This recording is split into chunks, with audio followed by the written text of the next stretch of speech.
Good morning বন্ধুরা, তোমাদের সবাইকে কেমন আছো? তোমরা সবাই জানিও আমি খুব ভালো রয়েছি। আজকে হচ্ছে রবিবারের সকাল 8টা, তো এখন থেকে আমি ব্লগটা শুরু করলাম।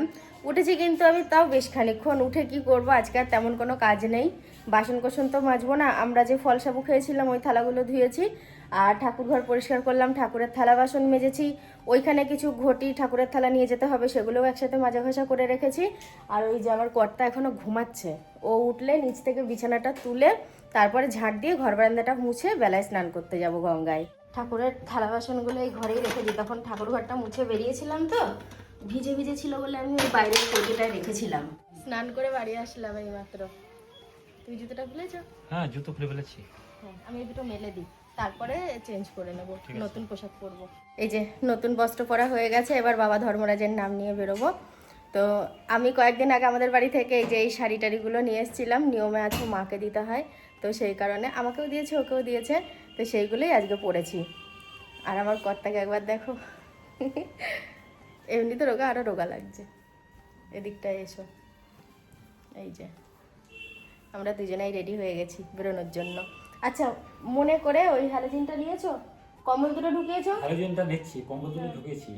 আর আমাদের একটা যে কালো ব্যাগ রাখবে, ওই একটা ব্যাগ ছিল, সেই ব্যাগটা কাঁচা হয়েছে, কোথায় আছে? হ্যাঁ ওই রাজু সেদিন কেচে দিয়েছিল। ব্যাগটা আমি নিজের হাতেই রেখেছি, দিয়ে মনে করতে পারছি না। এটা রাজুরই ব্যাগ, আগের বারের। ব্যাগটা তুমি নিবা? আরে ব্যাগ আমি নেবো কেন, তুমি নিবা। হুম, এই ব্যাগটায় পয়সা টয়সা, খুচরো পয়সা লাগবে, মাঝের পাতা। ফোন টোন রাখা যাবে। বাপি, হ্যাঁ, তাহলে বাবার কাছ থেকে ঘুরে আসি। সাবধানে এসো। হ্যাঁ, তাহলে সব নিরামিষের দিন চলে যাবা, নিরামিষ আমিষ দুদিন, তুমি তোমার বউ সবাই। কর্তা গিন্নি দুজনে বেরিয়ে পড়লাম। আর এই দেখো, মানে কি বলবো, এই প্রথম অন্য কোনো মনোভাব নিয়ে, অন্য কোনো জায়গায়, অন্য কোনো ভাবে এই প্রথম বেরোচ্ছি।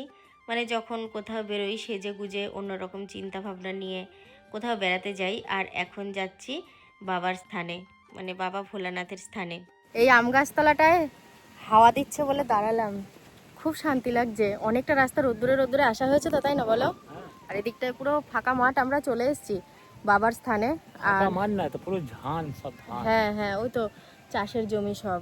একটুখানি দাঁড়িয়ে নিয়ে দিয়ে আবার যাবো, চলে এসেছি কাছাকাছি, চলে আসলাম আমরা।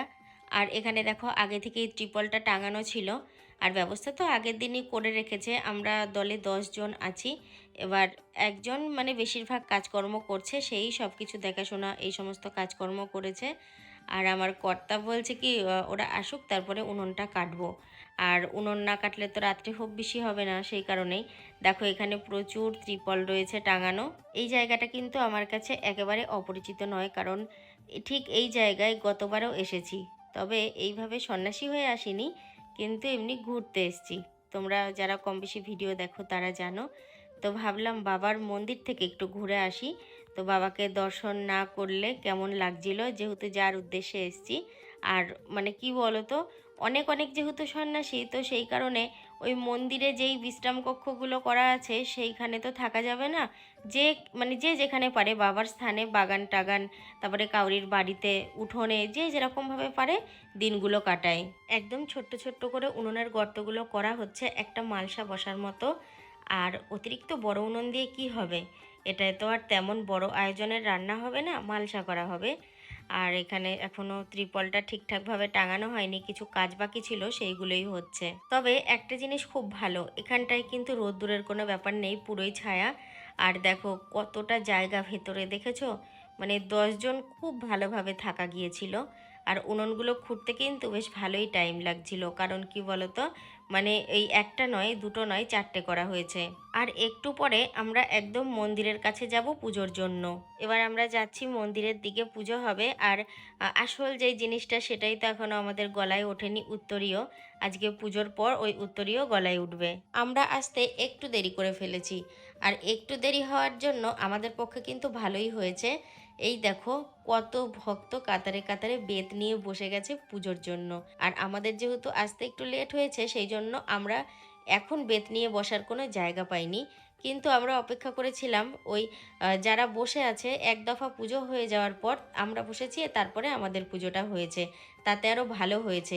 কারণ কি বলতো, পুজো হওয়ার সাথে সাথেই বাবার মাথায় সবাই জল ঢালতে যায়, আর সবাই যাওয়াতে সব একসাথে বিশাল একটা ভিড়ের সৃষ্টি হয়।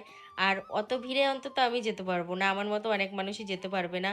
কেউ ঘটের জল নিয়ে দাঁড়িয়েছিল পুজোর পরে, কেউ বা পরে পুজো করিয়েছে সুবিধার জন্য। তবে আজকে একটা হব্বিসি হবে, আগামীকাল আর একটা হবে, তারপরে মহাহব্বিসি হবে, সেটা ওই বাবার স্থানেই হবে 3টে চাল দিয়ে। একটা চাল দাঁতে কাটা হবে, একটা মালসায় আর একটা মাটিতে। আর তারপরে হবে ফল। ফলের দিন রাত্রেবেলায় ফল টল হয়ে যাওয়ার পর আর কি ফল খাওয়া যাবে। তারপরে হলো নীল, সারাদিন রাত উপোস। তারপরের দিন নিরামিষ খাওয়া যায়, চিড়ে মুরগি নিরামিষ। পুজো কমপ্লিট হয়ে গেল। পুজোর সময় আমি কিছু শেয়ার করতে পারিনি। দেখো আমি আগে পরে শেয়ার করেছি, এটাই কিন্তু অনেক, সত্যিই অনেক। তো যেটুকুনি যা ফাঁকে ঝোঁকে ক্যামেরা অন করতে পেরেছি। আর পুজোর সময় সম্ভব না, তখন পুজোর দিকেই আমরা মন দিয়েছি।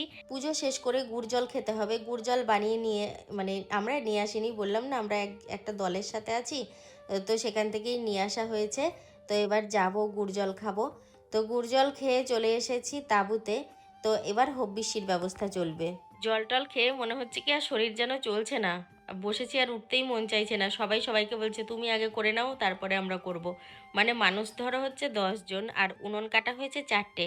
ওই ওই ওই জায়গাতেই মানে আগে পরে করে করা হবে, ওই জন্য সবাই সবাইকে বলছে তুমি আগে করো, ও বলছে তুমি আগে করো। মানে সবারই শরীর ছেড়ে দিয়েছে জল খাওয়ার পরে। জ্বালানি কঞ্চি যা রয়েছে সব কিছুই ওই হব্বিসির জন্য। এ দেখো উনুনগুলো কাটার পরে এমনটা হয়েছে, কোনো রকম মানে নামে উনুন হয়েছে। আর এই এখন কাঠ পাটকাঠি সব কিছু এনে এই উনুন পাড়ে রাখা হচ্ছে, একে একে সবাই হব্বিসি করবে সেই জন্য। আর দেখো মালসার মধ্যে চাল আর জল দিয়ে দেওয়া হয়েছে। সবাই বাবা ভোলানাথের নাম করে উনুন জ্বালতে শুরু করে দিয়েছে। আমি আমার কর্তা, তারপরে আরও 2জন ছিল, তারা 2জনও বসিয়ে দিয়েছে।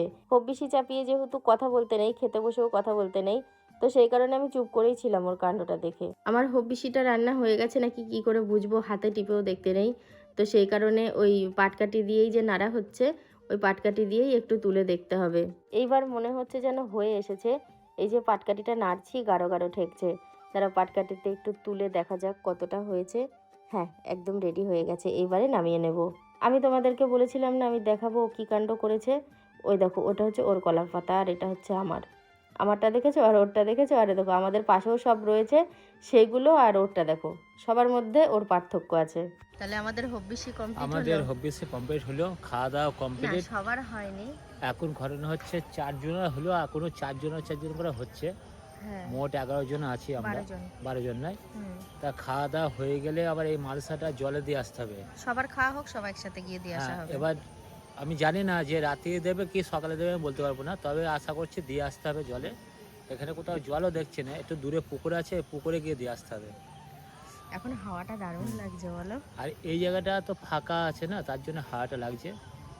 তো আজকের মতো ভিডিওটা এখানেই শেষ করে দিই। সবাই ভালো থেকো, সুস্থ থেকো, দেখা হবে নতুন আবার একটা ভিডিও নিয়ে তোমাদের সাথে। টাটা।